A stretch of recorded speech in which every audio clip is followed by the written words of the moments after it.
okay. I move on each and every day. The past is where it stays. I started this channel to showcase build projects, to show what it would really take to completely restore a bike, to completely bring it back from a state of total disrepair. Basically, the only other option for this bike would be a scrap pile.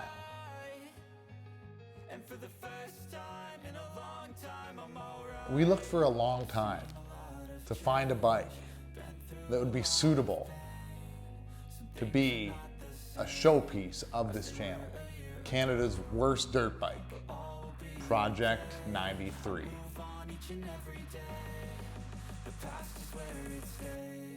Way back a year ago.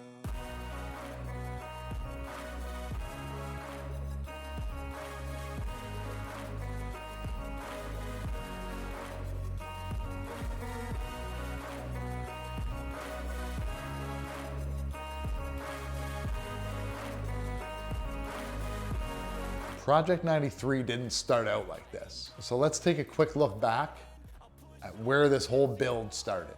So we just got a 1993 CR250.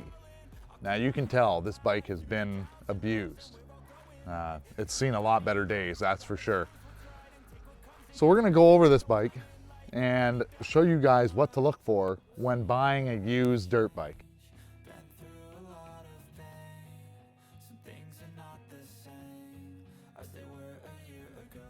This chain's been rode so hard that it actually wore through the guide. You see that? I hope you can. But the chain is actually outside of the guide. I could definitely probably take this chain off just by rolling it around. Yeah, there we go. This shifter has been replaced. A bike with this kind of wear in the foot pegs does not have a shifter that is this tight. This shifter, the original shifter is probably broken.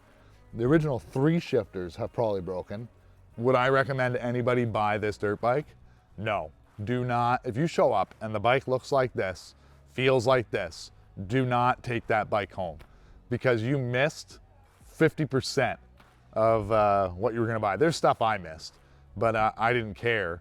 I didn't spend too much time looking at it. I met the guy on the side of the highway, said, okay, throw it in the truck. Here's your money, let's go. I don't even care if it ran because I wanted to build this bike. I wanted to build a 93. Project 93 definitely had a story to tell, and it had a pile of little hidden secrets along the way. The JB Weld contraption that was on this poor motor, along with a few other things. But we also ran into some struggles along the way too, and we're gonna show you guys some of the bloopers that we came across while filming for Project 93. Hopefully you guys enjoy them. There's a putty all the way from the exhaust port all the way down to the oil drain. They just siliconed everything back together, and that's probably what they did on this seam, the same as what they tried to do here, and it probably leaked.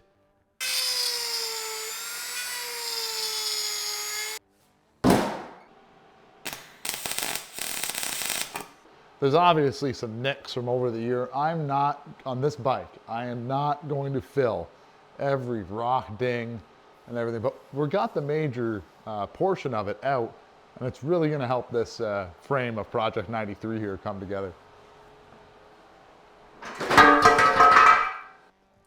So we'll put some assembly lube down in. We've already put some in the bearing from the other side. Oh, shit. Well, there's one for the blooper reel.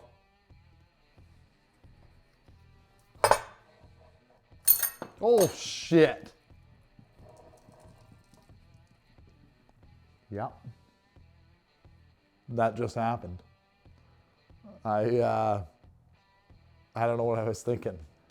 It was the little rod. I just touched the little rod, and the rod fell out and started spraying oil all over the wall. So in Project 93 fashion, this bike really doesn't want to come together, guys, but we're gonna make it happen. Yeah. Well, continuing on, We tried a bunch of new techniques with Project 93. We didn't just want to do the same old thing or buy a new gas tank. So we're going to show you guys a quick look back at what we used and how we did the gas tank. Also along with the pipe, what we did for that and how we achieved this look. You buy this stuff from a hair salon. And I guess this is what girls use, or guys, I guess, some guys, to bleach their hair blonde. There's different strengths, so 40 is the strongest. So I found a hair salon place that sells it. I went there and said, hey, do you have this stuff? I showed her a picture. She's like, oh yeah. She's like, do you need any of it? I'm like, no, unless you have other stuff that fixes dirt bikes. Then yeah, I'll take whatever you have that fixes dirt bikes. And she thought I was a little crazy. But I seen a thing online and the guy used this stuff. He brushed it all over the tank. He let it sit for like 3 days. And that tank looked brand new. Now either I'm getting scammed and I just bought a bunch of hair shit that I don't need, or we're all gonna be like, wow. Anyway, I'm gonna dump that stuff in my little tray, brush it all over this, and we'll see what happens. So this is Project 93's crappy, beat up, black painted gas tank that we've stripped down. And we just did the hair bleach stuff on it. It's still pretty yellow to my eyes. Like it looks like, you know, obviously that's a lot whiter than the tank.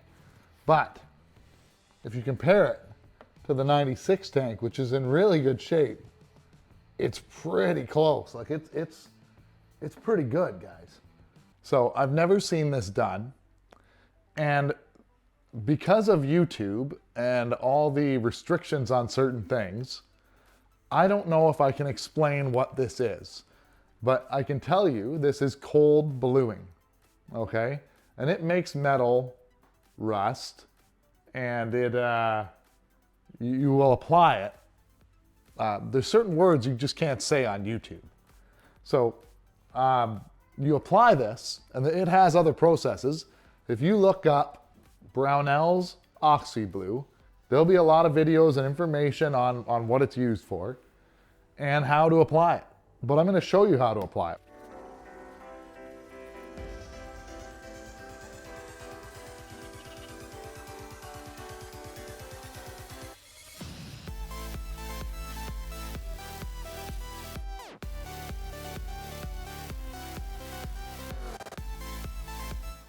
Well, after the first startup video, the it's done, it runs, take a look at Project 93 video, and we did the motor break-in process, we ended up splitting the hose, so we were able to get that fixed.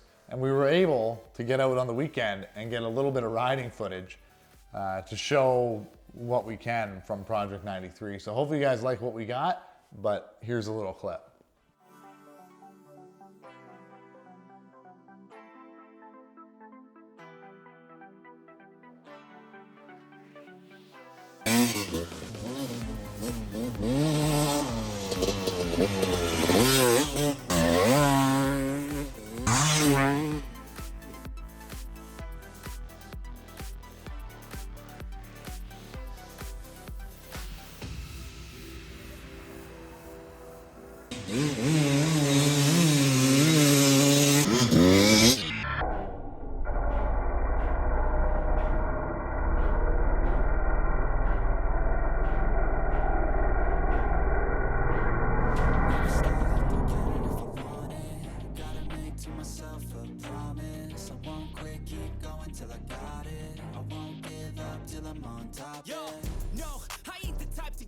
If I do something, man, I do it. I turn a business out of nothing into something I love. I gotta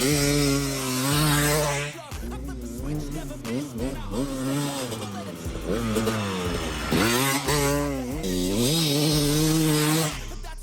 The Project 93 Canada's Worst Dirt Bike series is finally over. It's been a really fun project. This bike is brand new, front to back, top to bottom.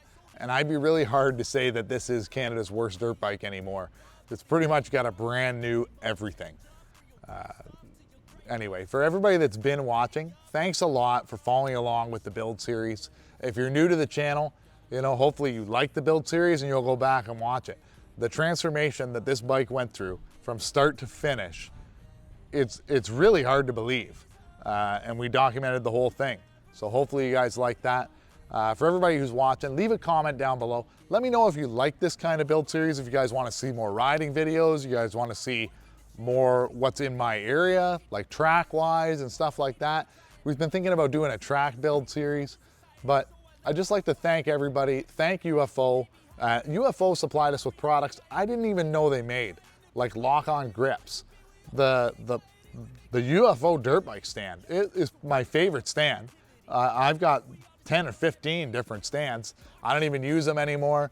The UFO stand comes with me, it folds up. It's just a good, strong stand, and I really like it. Light, easy to carry. But anyway, one thing I want to say is thanks a lot, guys, for watching, and we'll see you in the next one.